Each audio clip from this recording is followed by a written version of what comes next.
Okay, hello, everyone. My name is Diamond Rivera.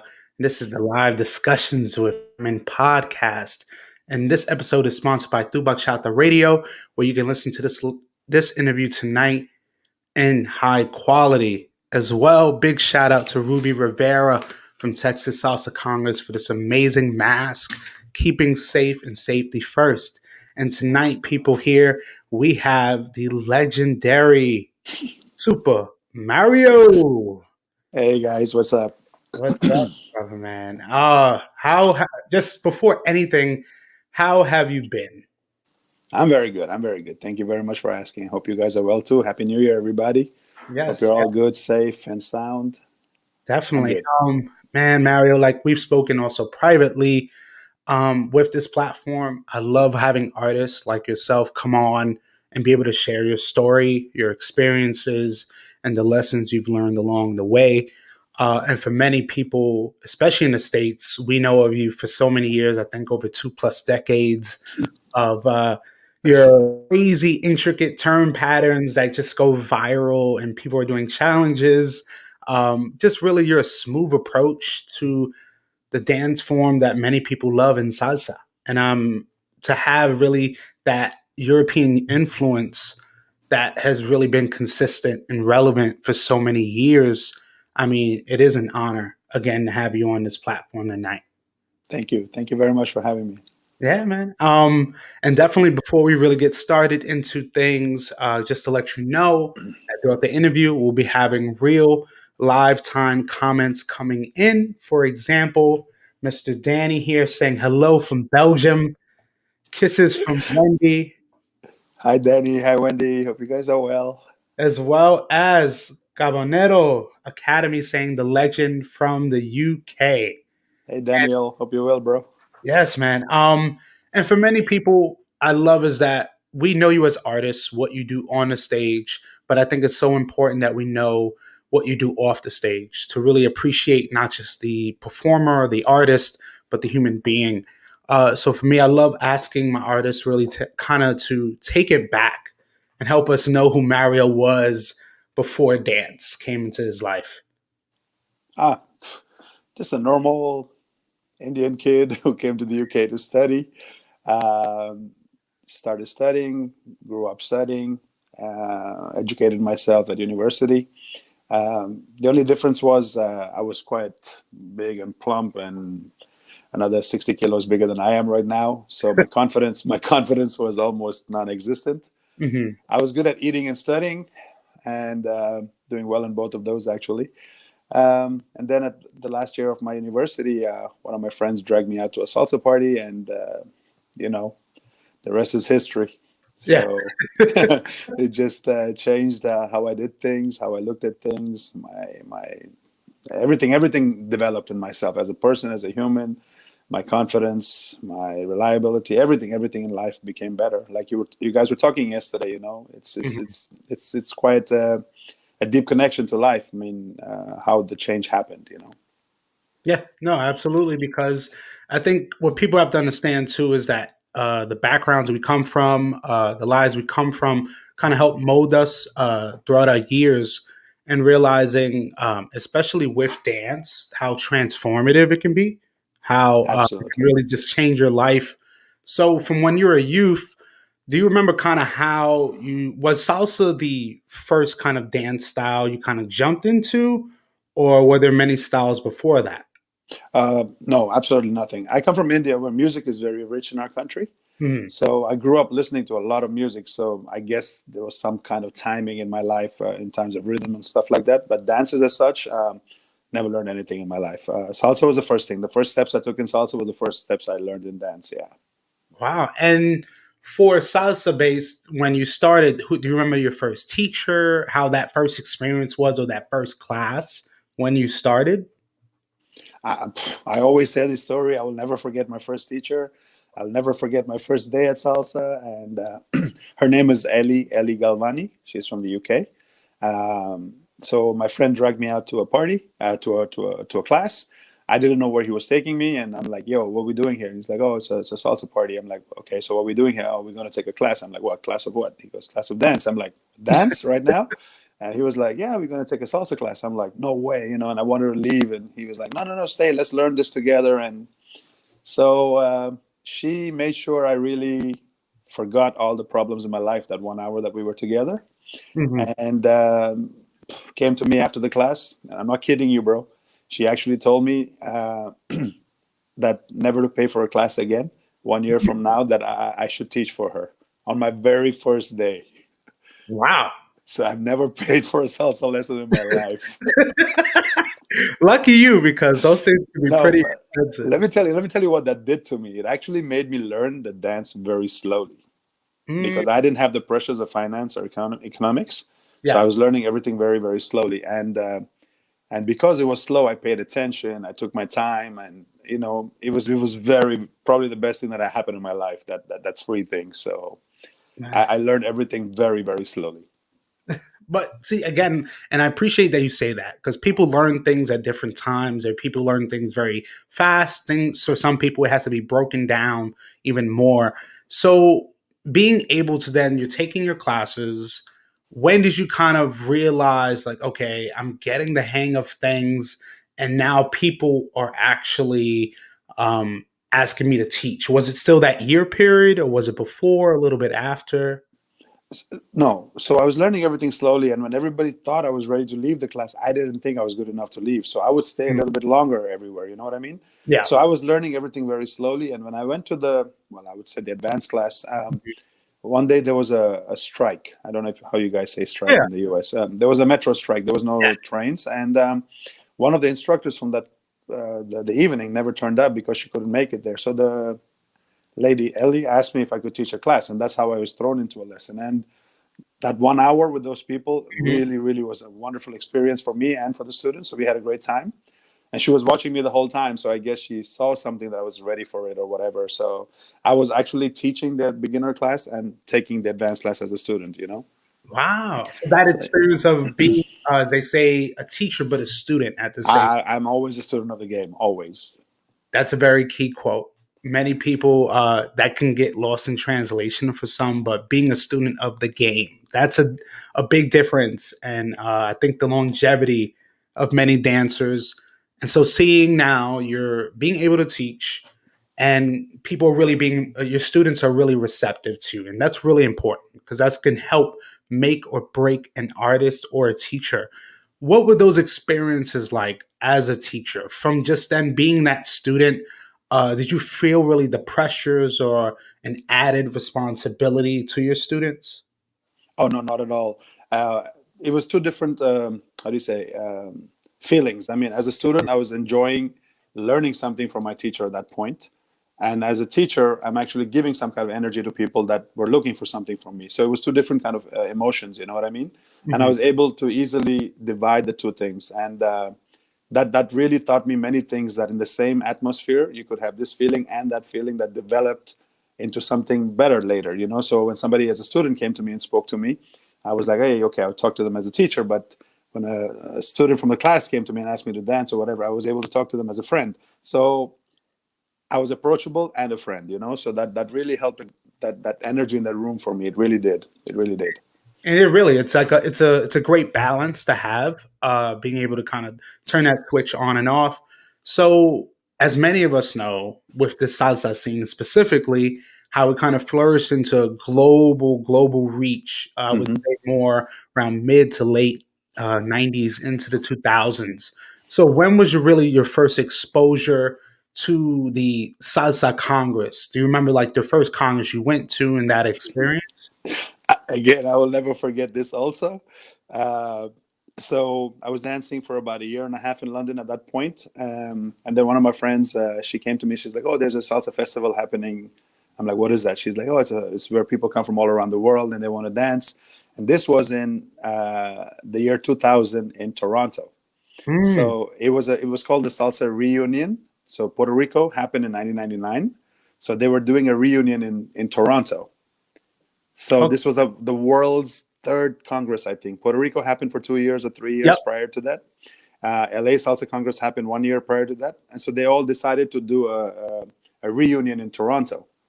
So I was like, okay, let's go there. So I was working in Kentucky Fried Chicken, KFC. So I had to work for 4 months to earn Oh money yeah. to buy my ticket, a pass, the hotel, and I turned up at this festival, and wow, I was like a kid in a toy store, like really, I was gobsmacked. And I danced every song on Thursday, Friday, Saturday, and Sunday. Every song I was like on it. And then Hmm. on Saturday night, the organizer came up to me. His name is Ricardo Loeza. I will never forget him. Wepa, what's up, bro? So he came up to me on Saturday night and he's like, yo, bro, I heard you're from the UK. Everyone's talking about your turn patterns and blah, blah, blah. Can you please teach a class on Sunday? I'm like, what? He's like, yeah, somebody from New York never turned up and I would like to give the class to you. I'm like, oh my God, I'm so nervous. And he's like, don't worry about it. You'll be fine. So he put me up on stage, gave me a class.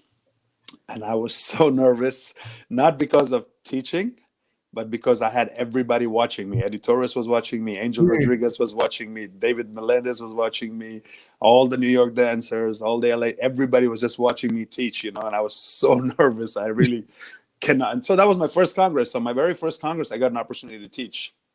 Mm. So after the class was finished, some European people were there also. They took my address on their, like I had to write it down because I didn't have Yeah. business cards. And yeah, so when the first festival happened in Europe, they all gave me a call. So my first festival was just mind blowing, man. That's where the first time I saw Caribbean Soul. For the Oh yeah, first for the first time in my life, I saw them. I will never forget that experience. Never forget that experience. man. It was a And it shows DJ Paco here saying, I believe it was the Salsa Web. Salsa Web convention, yes, Yes, in yeah. Toronto, yes. And then even Paco was saying he was watching you as well. And Hey, Paco. we have also in the building the one and only Mike Bayo Hey, here Mike. What's up? saying also that salsa is the best way to reinvent yourself. And I know many people feel that same way. So even before, as you talked about with Caribbean Soul and meeting kind of the dancers from overseas, something you touched on about your intricate turn patterns, and that's something many people know you for, was the doing or the creation of these patterns, was it pre-planned in a sense that you wanted to be so different that you wanted to create just new patterns, or was it more of it just happened naturally? I never do anything for anybody. I do it for myself. Since day one, I knew. By the way, I'm a mathematician, so I study Mm. mathematics. So for us, it's not just one way of doing things. There's many ways of doing the same thing. You know Oh. what I mean? So every time something was done in class, it was done with both hands. I would change and turn and twist and whatever, and come up with 100 different variations. I have to give props to another instructor of mine. His name is Keith Harry. Mm. He was my advanced instructor. There's one thing he did that I've never heard anybody in this world do, and I wish people did. I do it now. So when I was a student, every time he would teach us a class, and then whatever he taught us, I would obviously create it into like 20 different ways.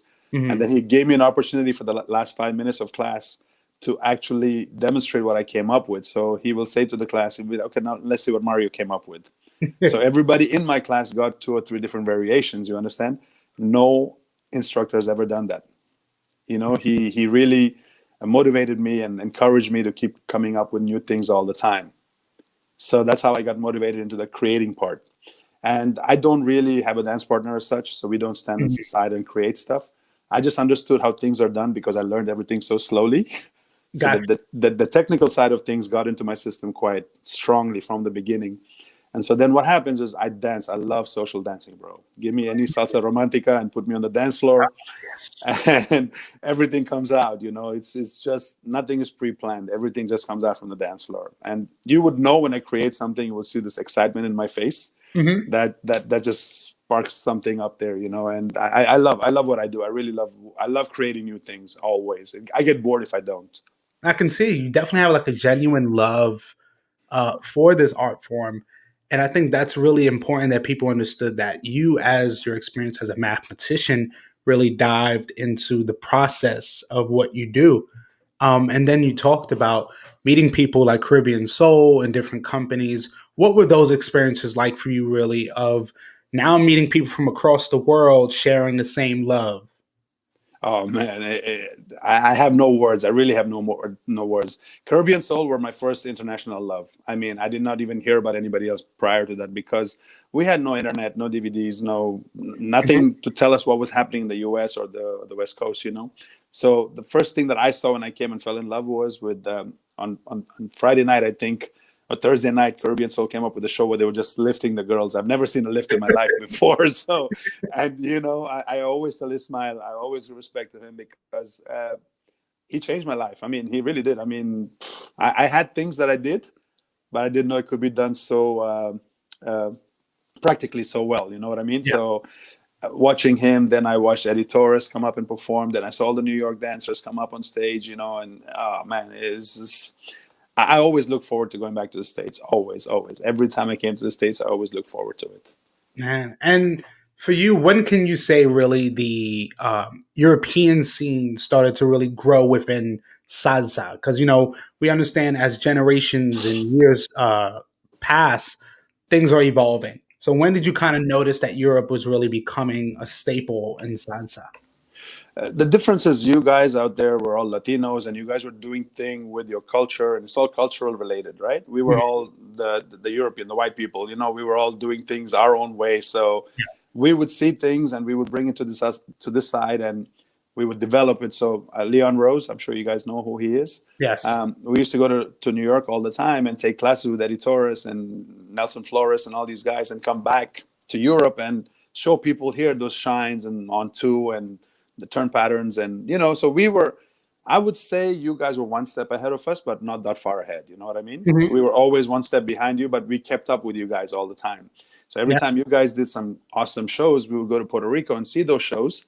And then we would come back with that inspiration. And actually in Europe, the shows started becoming very good back then, and Mhm. people were being creative with that kind of thing. So yeah, I wouldn't say we were that far behind, but we were there with you guys all along. I totally agree, and I think for many people, they might share the same sentiment that I'm going to say, or share the same opinion. But for me, I think what separated the states, especially from Europe, um, was the technique. And what I mean by Yes. that is a lot of dancers that stepped into the salsa world from Europe were already Technical. technical already. They've taken courses in ballet and different styles. And then when it came to salsa, they were able to all mesh that into one. Absolutely. Rather than a lot of people from the States, people you've seen at salsa congresses were really kind of just salsa dancers. Yes. They were, don't get me wrong, there were dancers that were able to dance many different styles, but mainly a lot in the States when the salsa scenes started to flourish and congresses started to develop more and more. That's my biggest thing I saw was just the dancers from Europe just had a different feel, a different atmosphere, and they were able to utilize all of their different styles and put it into that. And that's what I'll say. I think too in the states was a big issue was dancers are not comfortable learning various styles. They were kind of complacent and content. That's just my opinion. Being True, true. It's a true. dancer, everybody's experience is different. No, So but you guys had something that we had to learn, which was a feel. We yes. didn't have that Juan Matos feel or the editores feel, or we had to learn that. We had to observe you guys so much to learn that. You know what I mean? So that came culturally. We have the technique, but we couldn't get that feel into our system. We still struggle with it, but it's just the way it is. And you guys brought that feel to us. No, absolutely. And for me, a question I have now is as you're going through the years and then really social media is kind of growing, I would say around '07, '08, between mid, late 2000s when social media started flourishing, did you notice that now your reach and appeal was growing? I mean, of course, you're traveling all over the world in the early 2000s and going forward, but did you notice that the kind of the rise of social media was an advantage? At that point, Yes. it was at that point we didn't know it was going to blow up the way it is today. You know what I mean? There was one video somebody filmed me dancing in San Diego in Catamaran in a club called Catamaran, Yes. and that video clip made like 2 million hits a month, and I didn't Mhm. even know what hits meant, what all that kind of stuff meant. And when people told me that that it was going to be like this. Oh wow. Mhm. To be quite honest, I'm quite old fashioned, so I didn't utilize it as much as I would have Yeah. at that point. I was just like, you know what? If you see me, it's the best thing you could ever have, right? So I was more into that thing. But social media has blown, bro. Yeah, absolutely. I mean, it's really now made a lot of new dancers just like Yeah, put into the spotlight much quicker. So I also think, and I can say, I categorize myself as an old school dancer. I think many of us say that if we were able to have that alternative earlier, the scene would have been much different. I mean, for us, it was us growing, us going through the trials and tribulations, tons of performances, and then now the dance and the art form is getting seen by mainstream media. Things are expanding. Now people want to see salsa more. And I think the big issue really was our art form or the passion that we loved was starting to become so commercial that for so many people the love was being lost. true. There's a pro and con to it. I Yeah, love that our art form is being appreciated now by mainstream, but to what extent? yeah. It's overreached now. Because when, don't get me wrong, I love seeing the Colombians perform, but don't say that's salsa only when you see it on mainstream because it's different styles, different Absolutely. variations. So for me, a question now that I have is overall, through all of the experiences that you've been able to have from traveling, performing, and such, what have really been the biggest lessons that you've learned throughout your years traveling and all over the world? The biggest lesson I've learned personally is time management. Hmm. It's very difficult. I mean, I completely respect what all the traveling artists do because I don't do shows. I just teach and I social dance, right? Yeah. So for me, it's very important to. I could go to a new country and waste my energy looking at all the local sites and excuse me, No, no worries. um, looking at all the local sites and stuff like that. But it's very important for me to save my energy because in the evenings people want to dance with me and save. So time management is something that I've really appreciate how I have to keep on it. You know what I mean? Self development as a person, as a human, seeing so many different cultures, people from so many different countries. Those kind of things. Also something that I've learned. Um, I wish I learned some more languages, Yeah. but I didn't. So that's probably the lazy side of me. And traveling was something I've always wanted to do since I was a kid, and God gave me this opportunity to be able to travel, and I never take that for granted ever. So those are a few things that I've learned over the period of these 20 years that I've been doing this. Yeah. Yeah. And so also with that coming, now understanding really the pet peeves or the cons to what you've seen and what have really been some things that you've wanted to talk about that you feel like you kind of that concern you. To be quite honest, there's only one thing that really bothers me, and I think it's just a small negative thing that we have in our society of dance. The negativeness is people's opinions. Yes. You know, I mean, everyone's entitled to an opinion. I completely respect that. But I am who I am. I love what I do. I don't have to demonstrate anything to make you happy. You don't like me? Fine, turn off the TV. Yeah. I mean, you like Adolfo dancing, go watch him. I'm cool with that. But you don't have to creative create negativeness around me and what I do. You know what I mean? Hmm. I don't dance to impress people. I dance to express myself. Yes. So when I'm dancing and somebody brings a camera and starts watching me, only the girl I'm dancing with knows what I'm feeling. It's in our connection. I'm Hmm. not going to make a show for your camera or your online portal or whatever it is. That this is the only one thing I don't like, when people have so many opinions about, there. If we were all the same, it would be so boring. you know I am who I am. I do what I do. I love what I do. I'm not here to do it for anybody else. This is something that I enjoy in my life, and the day I stop enjoying it, I'll stop dancing. But I don't want people to create this negativity for me to stop dancing. If you don't like how I dance, I'm so sorry, but I'm not here to please you.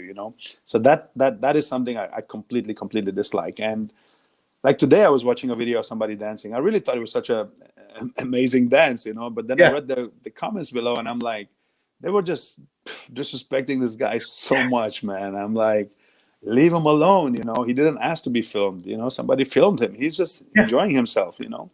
So I'm not enjoying that.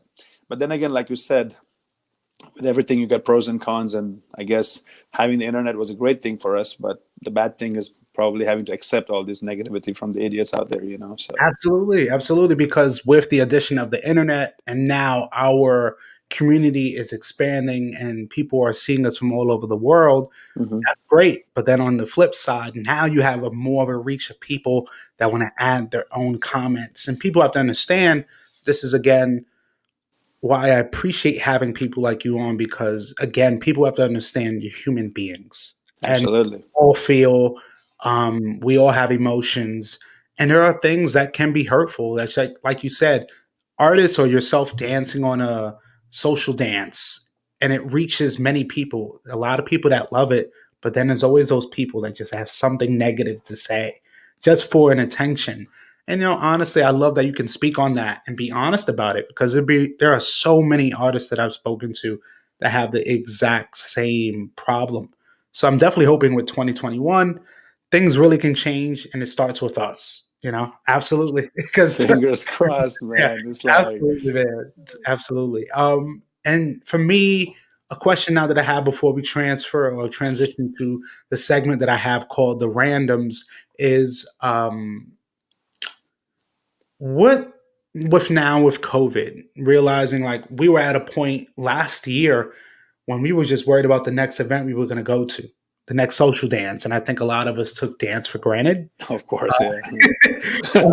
Having the opportunity to just travel and perform, be around so many people, with COVID happening and now heading really into this new year, what do you feel really is the future for our dancing? Or what would you like to see for our future in dancing? I just hope people don't take it for granted anymore. You know, it's Mm, like we had a beautiful thing. I mean, it's going to come back to the way it was. It will take yeah. some time, but we will get it back. That's not a problem at all.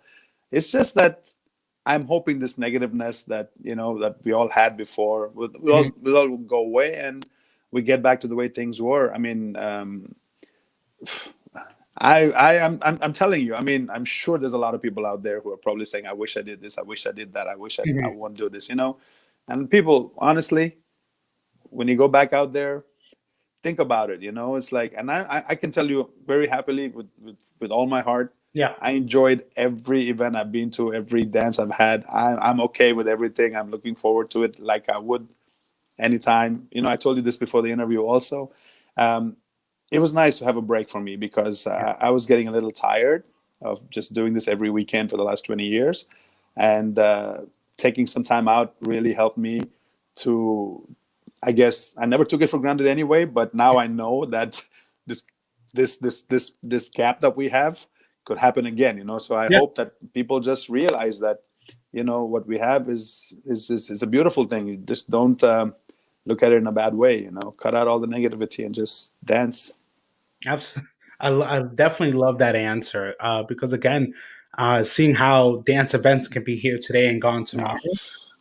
I think it put everybody in a space of, hey, when we do get this, let's be safe about it. Let's be smart about it, because this type of virus that's happening affects our community the most, really, because we thrive on socialization, being close to one another. So for me, it's like, hey, I want to be safe and smart about it. So I definitely love that answer. And now we are transitioning to the final parts of our talk tonight, and is a segment that I love doing called the randoms, which are 10 questions geared to learning a little bit more about you.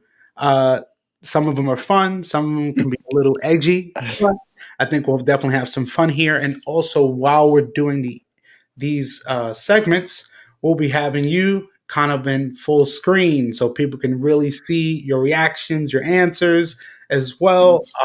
So definitely let me know when you're ready. Oh, whenever you're ready, sir. All right. First question is, what is your favorite food? I love spicy food very much. Mhm. So I would have to go with Thai food. Thai food Okay. is my favorite food. Yeah. All right, perfect. Next one is, what is your favorite or one of your favorite uh, congresses or events to go to? One. I know, always like when you say one, but if you close your eyes right now and just be there, what event would it be? Bro, I love dancing. I just love dancing. So to be quite honest, I thank God every day that He's giving me an opportunity to be able to go to many different countries and to do what I love. So to be quite honest, I just can't pick one. I just love the fact that I'm able to dance in a different atmosphere every weekend, everywhere around the world with people I've never seen or met before. So I love it all. I really love it all. I can't pick one event. I really cannot. All right. Next question is, what is a dream vacation destination? Uh, there was a couple of places, but I've already been there. So I think I would love to go to one place, probably the Maldives. Mm, I really want to take my wife there one day. So yeah, Maldives. Yeah. okay. Geographically speaking, it's the lowest point of the earth. So I want to go see what it is, what is so special out there. All right. I like that. I definitely hope in the future you can definitely head out to the Maldives. All right. Next question would be, what did you want to be at 10 years old? Uh, when I was growing up, I grew up near the airport in my grandmother's house. Hmm. And when I was little, I was always super infatuated by airplanes. Every day, I would just sit down and just watch them take off and land, and I knew what times they were going and stuff like that. So when I was little, I really wanted to be a pilot. Okay. Yeah, All right. Next question. What's your spirit animal? spirit animal. Yeah. Um, I would say it'd have to be a mix between a lion and a panda. Okay. Lion because being a leader, he protects his pack. Hmm. He's very loyal to his pack. Um, and panda because I think he's very cute, gentle, but strong. Okay. Yeah, All right. lion and panda. All right. Next question is, what is a big don't to anyone that would love to dance with you on the dance floor in the future? And what I mean is, as many dancers, we have pros and cons to, or the do's and don'ts of, hey, when you're dancing with me, I'd like it if you don't do this. So the question is, uh, sentence goes, Mario would love to dance with you if you don't do this. You know, if you just put on your comment section right now, and if anybody's watching this, everybody will say the same thing. The whole world knows the answer to this. It's overstyling. Oh man. Oh man. Bro, I don't mind dancing with anybody who cannot dance, but anybody who thinks they can dance and overstyles, Yes. uh, nah, man, it's not my thing at all. And I think I'm telling you, the whole world knows the answer to this. Man. Anything I post online, people just kill it with styling. You know, really. Oh. As even Christian puts it, rebel dancing, kind of Well, that's your yeah. own thing. All right. I love that answer. All right. Next question would be, what would be your superpower?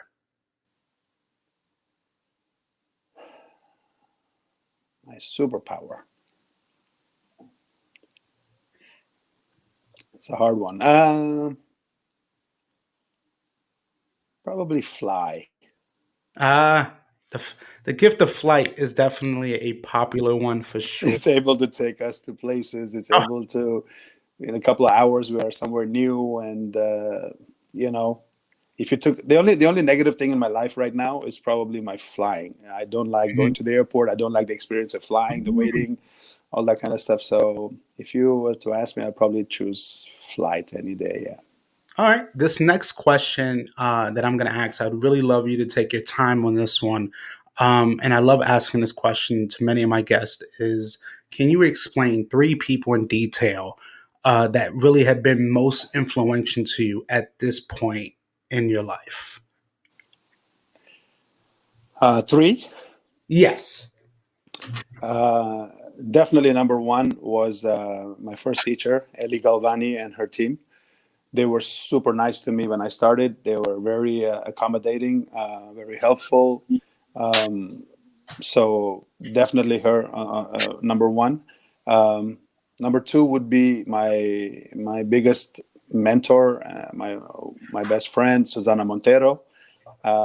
She taught me the skill of teaching. She taught me the skills of being patient. She was a psychologist also, so she explained to me a lot of things about how to be humble. I didn't know what that meant because, like everybody in the world, when I started getting good at something, you start getting a little heavy-headed, Hmm. and started going in the wrong direction. And she brought me back to a place where she said, if you took this road, it's only a very short road, but if you did Yeah. it like this, the longevity of this road is very, very long. So she taught me that. There's a lot of things. Everything who I am is probably through her. She definitely was a very, very important person in my life. So Ellie started me off. Susanna maintained and kept me on my line. And then I loved the philosophy of Eddie Torres from Mm. New York, because he taught me the beauty of the dance itself, what it should Yeah. be like and how you should dance with, how you can feel it. There was never an age limit to it. There's nothing you cannot do. I just love talking to that man himself, and his philosophies were beautiful for me. I have so many people in my life that I would love to thank, but you just put three of them there. So David David Melendez was another important person in my life. God bless his soul. If not for him, I definitely would not have had an opportunity to be able to work in the U.S. Mhm. Uh, Ricardo Loeza from Toronto for giving me that opportunity to be able to teach in that festival. That really started my path off. There's many people out there, but these are probably the five most important people in my life. I loved everybody for a different reason.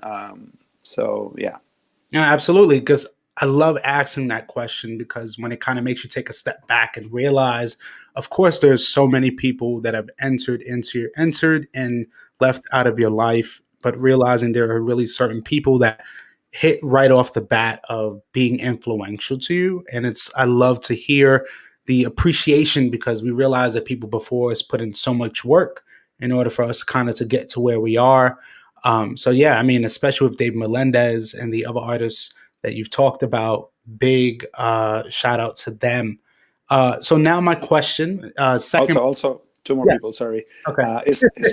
Ismael Otero Mm, for showing me that no matter how many moves you have, somebody else will always have another million more than yes. you do. So he was very influential for that, and also Grisel Ponce for being the first Mm. person who actually made me dance on two. So two Oh more people I would love to. Kirby and Soul, bro, they're my life, So man, I love it from all the way from Europe to New Jersey and uh, seeing from the UK to the New Jersey and seeing that influence and that love, man, it's beautiful. I And love them. I love them with all my heart. I can say that easily. Yes, I love the way you say it because they've also affected my life of being a youth dancer in this scene and kind of learning from them at their events, performing. And yeah, there's just certain groups that give you that feeling of like, wow, and they just were always so positive, right? That whole yes, group of Guillermo, Danny, yes. Ismael, Jasenia, and all these guys. They were it, man. Things are not like that anymore in the salsa in the Congress scene. Really. Oh no, I mean, again, as things evolve, people change, the dynamic of people change, the atmosphere changes, the mission changes. I mean, Absolutely, yes. when we started or when this scene kind of grew pre social media and everything, it was really a grassroots approach. I mean, of course you had promoters that wanted to put on the best successful event ever, but they can't do it without the people. The And I think dancers, man, it was raw. Like I said, like we talked about this yesterday. The carpet dancing, the rug yeah, dancing. We danced on stairs, on fountains, on the road. We didn't care. It's like, let's just say I think I found on YouTube videos from, I mean, '07, '08. I think with you and people like Mike Bayo and carpet dancing and just yeah. throwback, and those are the memories I love because it was just a different feeling back then. It was of course genuine like it is now, but the emission is different. As you said, the amount of dancers that come in and out, the focus is different. It's like who can do the biggest trick, who can get the most Yeah. attention from a video. When back then it was really more the originality was overshadowed everything. Now it's like, oh, the dance floor is too slippery, the music is too fast, the room is too hot, la la la. You know, it just we didn't care then. Yeah, Really, we didn't. it was like thank you if you got AC. I mean, every Oh, you'd be lucky if we got that, right? Man, and just especially even a side note, seeing overall Europeans dance scene from the bachata scene, from the salsa scene. One thing is you just see the promoters now are taking it to different levels. Of course, bringing in more talent from across the world, but also when you have things like the Croatian event, that's like a 7 day event or even longer, like 21 days, bro. 21 days of an event. That's something that people, like us in the States, are like, we have to travel to. Now it's I think it's the love and the attention is a vice versa thing because we're Hmm. people like us and people like myself, we're watching what you're doing over there just like it's vice versa. And I think it's I mean, Yeah. over the years, the people change, but I mean the love I think will always be there in some Oh, form, yeah. some way. And now it kind of leads me to my last two questions. This second before last one goes: what is a special talent that many people wouldn't know you have? Mm. Made you think. Yeah. I'm like an open book. I tell people everything. You know, anybody asks me anything, I always say to them. A lot of people don't know that I'm really good with mathematics. Yeah. I've really managed to still keep up on top of that. So I'm good at counting and not just 1, 2, 3, 5, 6, 7, Yeah. but I'm good with numbers and mathematics, and I follow the stock market quite closely. Actually, yeah, Okay. yeah. I like that. I like that. And the last question, I love asking this to my guests because the answers are crazy and just interesting. And this is the question. You're on an island, but disclaimer, there is no Wi-Fi on this island. Okay, What are three things that you have to have with you? If you could only have three things, what would that be? and it's an island. You're on an island. It could be in Maldives if you want. Okay, yeah, yeah, yeah, cool. No Wi-Fi at all, but you can only have three things with you. What would those be? Definitely my family, uh, my good friends, and food. Okay, that was quick. You got that. Well, you know, these are the three things I Yeah. really have very dear to my heart, and you know, everything else we can create. You know what I mean? If we want music, we just get somebody to play a few things on the on the floor or the table or whatever, and Mm. you know, we start dancing to it with somebody who's around us. You know, so yeah. Okay. I love it. I love it. And again, thank you so much for doing this segment. And honestly, it kind of brings us now to the conclusion of our conversation. And honestly, Mario, I've learned so much more about you, not just as the artist, but as the human being. And that's why, again, I love having people like you on because you're able to share your story with full honesty and transparency while also bringing about the concerns, and comments you really have about the community that you've been a part of for so long. And a question I definitely have is for the prospective student for the future. What are pieces of advice that you would give to kind of new dancers and new students? Don't learn to fly before you can walk, and before there's walking, there's crawling. A lot of calling. So you know, it's a process. Enjoy the process. You know, I've seen a lot of people who've been dancing for less than 2 years and they're completely bored already. Yeah. And then there's people like me who've been dancing for, and like you, who've been dancing for 25 years and we still love it, you know. And I think it's the process. We enjoyed the process of learning. We learned it slowly, we got there slowly, but we enjoyed the process of our fruits very long. You know what I mean? Um, don't rush into it. There will be a lot of people that talk shit about you, but ignore them because it's your passion, it's your love. Don't worry about what anybody thinks about who you are and what you're doing. As long as you do what you do with all your love, it's us all good. So please learn slowly, practice a lot, and social dance like there is no tomorrow. I was saying this always to people. I said this always, dance like there's no tomorrow, and then 2020 came, you know. Yeah, And so yeah, it's a beautiful feeling. I still love it. I still love it after so many years. So I don't see why anybody needs to have it short term, you know. absolutely. That's amazing. I love that piece of advice. And yeah, I mean, honestly, tonight's been amazing just to hear your story, hear how you feel about things, and realize, how much we both appreciate and love this dance community, no matter the pros and cons, the good, the bad. I think overall, this is the type of art form that gives us some joy, positivity. And I know that people Absolutely. like me and you, that's really what we're for. And again, I'm glad that we could have you on tonight. But at least before we do go, do you have any last words for myself and the audience, but also contact information on how people can reach you about probably future projects that you may have coming up? Uh, the same Super Mario Salsa on Instagram and Facebook. Remember, it's not just Super Mario because there's somebody else out there who's more popular than I am. It's Super Mario. It's Super Mario Salsa on Instagram and Facebook. Guys, a message to you all, and I'm sure we all been affected with what's happening this year, and I'm sure everyone's thinking the same thing. I wish I did this. I wish I did that. You know what? Make those wishes come true in 2021 or the years after, because it can be taken away from us like that, you know. And never regret a wasted day, because you know, you wasted it. So look forward to it. Look forward to 2021. I'm sure it's going to be beautiful. Just be a little bit more patient, be safe, be strong, and we will come out of this absolutely wonderful. And we're going to be dancing in no time.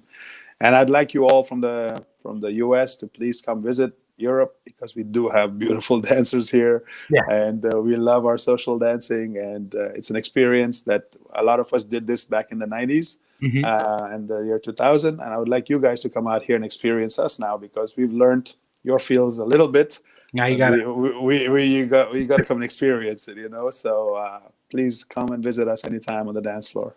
Man, that's perfect. Mario, it's been an amazing Thanks, bro. time talking with you. I thank the audience. And like I tell all of my guests, this is, I feel like a part one to hopefully more parts to understand, because I know there's a plethora of stories that we can really get into in the future. Absolutely, yeah. Yeah. So I definitely know I would love to have you on again and later these months and just really see update everyone how you're doing and really get into those really fun stories. You know what would be cool? If you Hmm. got like me, Ismail, Grisel, and all of us together. Then You we got know we got stories for you. Oh man, let's just say this: I have in the works. I believe I have Ishmael, his daughter, and I would love to do with you and Grisel and other artists a nice panel. That's something I definitely want to have in the works, and hopefully that can happen because I know these stories will be endless. Legendary. Absolutely, and again, Mario, I know definitely stay safe out there. Everyone in the audience, thank you for tuning in. Thanks, Diamond. Thanks everybody for watching. Thank you. It's been an amazing episode. Everyone, please, everyone stay safe and have a good night. Thank you.